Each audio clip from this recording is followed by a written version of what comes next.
18મી અખિલ ભારત ગિરનાર આરોહણ સ્પર્ધાનો ઉત્સાહભેર પ્રારંભ. દેશભરના 516 સ્પર્ધકોએ ગિરનાર પર્વત સર કરવા જોમ જુસ્સા સાથે લગાવી દોડ. નમસ્કાર, સહજ ન્યૂઝ સાથે હું છું ગોપાલ ભેસાણીયા.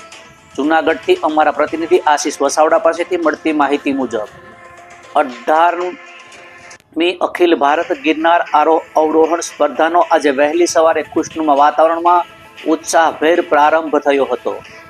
દેશના વિવિધ રાજ્યોમાંથી આવેલા 516 જેટલા સ્પર્ધકોએ ગુજરાતના સૌથી ઊંચા ગિરનાર પર્વતને સર કરવા માટે ઉત્સાહભેર અને આત્મવિશ્વાસ સાથે દોડ લગાવી હતી. આ સ્પર્ધાનો શુભારંભ જૂનાગઢ મહાનગરપાલિકા મેયર ધર્મેશભાઈ પોસિયા, જિલ્લા કલેક્ટર અનિલકુમાર રાણાવસિયા, ધારાસભ્ય સંજયભાઈ કોરડિયા સહિતના મહાનુભાવોના હસ્તે આકાશમાં તિરંગા બલૂન ઉડાવી ફ્લેગ ઓફ આપી કરવામાં આવ્યો હતો આરંભ.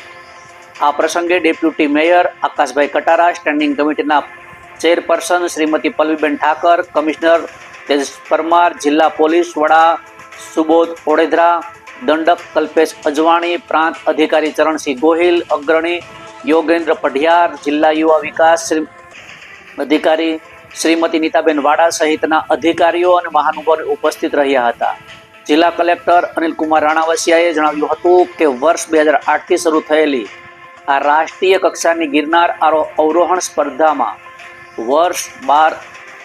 આ વર્ષે 12 રાજ્યોમાંથી 516 સ્પર્ધકોએ ભાગ લીધો છે. આ સ્પર્ધામાં ગુજરાત, જૂનાગઢ અને દેશભરના ખેલાડીઓ વચ્ચે સાંસ્કૃતિક જોડાણ મજબૂત બનશે. સાથે સાથે વડાપ્રધાન નરેન્દ્રભાઈ મોદીના ફિટ ઇન્ડિયા અભિયાન અને મુખ્યમંત્રી ભૂપેન્દ્રભાઈ પટેલના મેદસ્વીતા મુક્ત ગુજરાત અભિયાનને પણ પ્રોત્સાહન મળે છે.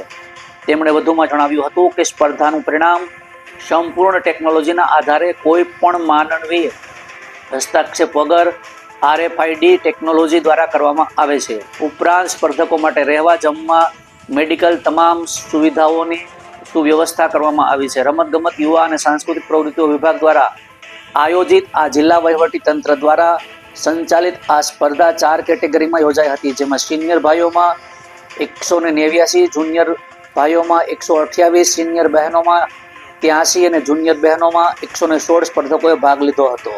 ઉલ્લેખનીય છે કે સિનિયર અને જુનિયર ભાઈઓ માટે અંબાજી સુધીના કુલ 5500 પગથિયાની, જ્યારે સિનિયર અને જુનિયર બહેનો માટે માળી પરબ સુધીના 2200 પગથિયાની સ્પર્ધા યોજાશે. રિપોર્ટર આશીષ વસાવડા, સહજ ન્યૂઝ, જૂનાગઢ.